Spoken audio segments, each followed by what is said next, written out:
சொல்கிறாங்க, இறை நம்பிக்கை கொண்டவர்களே அல்லாஹ்வுக்கு அஞ்சுங்கள், அவன் பக்கம் நெருங்கி செல்வதற்கான ஒரு வழி வகையினை தேடிக்கொள்ளுங்கள், அவனுடைய நெருக்கத்தை பெறுவதற்காக முயற்சி செய்யுங்கள். இதுதான் வசீலா அல்லாஹ் சொல்கிறான்.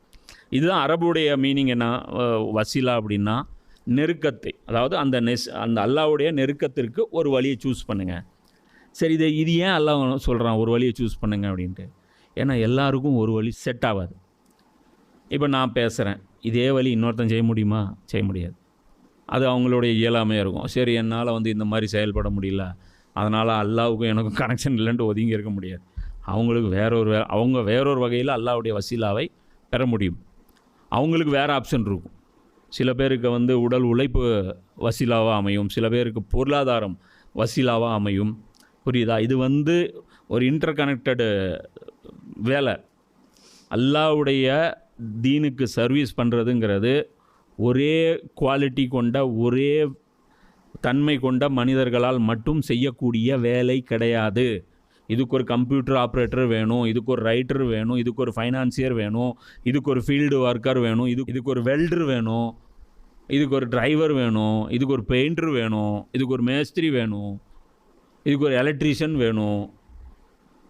புரியுதா? தண்ணி இறச்சிட்டு வர்றதுக்கு ஒரு வேலை ஆள் வேணும், தரையை துடைக்கிறது ஒரு ஆள் வேணும். இது எல்லாமே வசீலா. அவன் கெப்பாசிட்டி என்ன அல்லாஹ் தான் பார்ப்பான். புரியுதா? இதுக்கு வேலை செய்கிறது எவ்வளோ பெரிய நியாமத்துன்னு அது ஃபீல் பண்ணணும். புரியுதா? அதுவும் இந்த வீட்டில் இருந்துட்டு நீங்கள் ஃபீல் பண்ணலன்னா போனோன்னு அர்த்தம். எவ்வளோ பெரிய பாக்கியத்தை அல்லாஹ் தூக்கி தமிழ்நாட்டில் நான் ஆரம்பிக்கும் போதே இது நினைக்கல.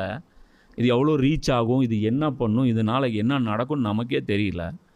எவ்வளோ பேர் ஏங்குறாங்க தெரியுமா? பக்கத்தில் வெளியில் நாங்கள் உங்களுக்கு உதவியாளராக வரோம், உங்கள் கூட இருக்கிறோம், என்ன பயன்படுத்த முடியாது நம்மளால். புரியுதா? அங்கே இருக்கிறவங்க சலிச்சுக்கிட்டு செய்கிறது, அது எடுத்துறது, அது எடுத்து வைக்கிறது, லாஸ்ட் டைமில் செய்கிறது, இதெல்லாம் அல்லாஹ் பார்ப்பான். புரியுதா? என்ன ஆர்வத்தில் நீங்கள் வேலை செய்கிறீங்க, சோம்பலாக வேலை செய்கிறீங்க, என்ன டெடிகேஷனோட வேலை செய்கிறீங்க, சலிச்சுட்டு வேலை செய்கிறீங்க, இதெல்லாம் அல்லாஹ் பார்ப்பான். அதுதான் அல்லாஹ் சொல்கிறான், ஏதோ ஒரு ஆப்ஷன் நீ செய், நீ தான் முடிவு பண்ண முடியும். எனக்கு தெரியாது, நான் தான் முடிவு பண்ண முடியும். என் விஷயத்தில் நான் உனக்கு ஒரு சொல்யூஷன் சொன்னேன்னு வச்சுக்கோ, அது திணிக்கப்பட்டதாக இருக்கும், உன்னால் முடியாது. அது நீ செய்ய மாட்டா கேட்டால் நான் எனக்கு தெரிஞ்சது தான் நான் பேசுவேன். ஓ ஆங்கிள்லேருந்து என்னால் சிந்திக்க முடியாது, இவர் ஆங்கிள்லேருந்து என்னால் சிந்திக்க முடியாது, ஓ ஆங்கிள்லேருந்து என்னால் சிந்திக்க முடியாது. அதனால் அவன் தான் முடிவு பண்ணணும். அது அல்லாஹ் முடிவு பண்ணுவான். இது கரெக்டான ரூட் இவன் எடுத்துருக்கிறானா,